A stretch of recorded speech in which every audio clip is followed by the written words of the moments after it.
अस्सलाम वालेकुम नाज़रीन, नवां ॾिसी रहिया आहियो चार जेडियो न्यूज़ ऐं आउं आहियां वज़ीर उनर। मूंखे को कोरोना वायरस न आहे, मां पुलिस एहलकार आहियां।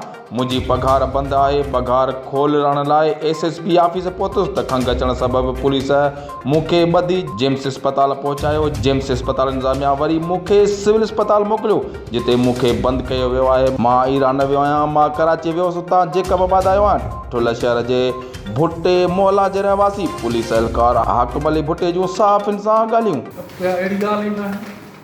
हिते मां इहा ॻाल्हि कई आहे, स्क्रीनिंग कराइणी आहे, ख़ाली परेशान थी वञे। मैं स्क्रीन का शादी कराई इहा वायरस वो आयो जे ईरान में छा न कराची को आयो कराची खां आयो आहे। नालो छा आहे? हाकिम अली। हा, पीउ जो नालो मोहम्मद साले। मोहम्मद खान मोहम्मद साले।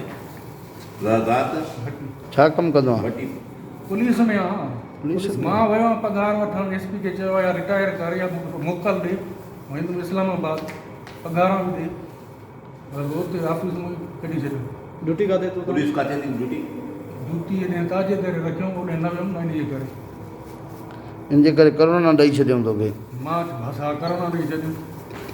एड्रेस भट्टी पाड़ो। हा,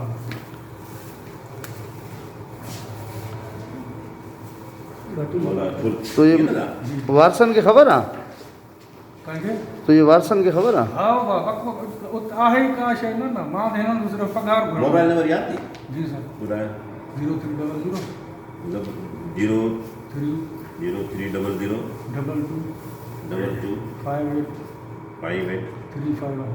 351 शनाख्ती कार्ड। चार जेडियो न्यूज़ में फ़िलहाल एतिरो ई। वधीक ख़बरुनि अपडेट्स लाइ ॾिसंदा रहो चार जेडियो न्यूज़।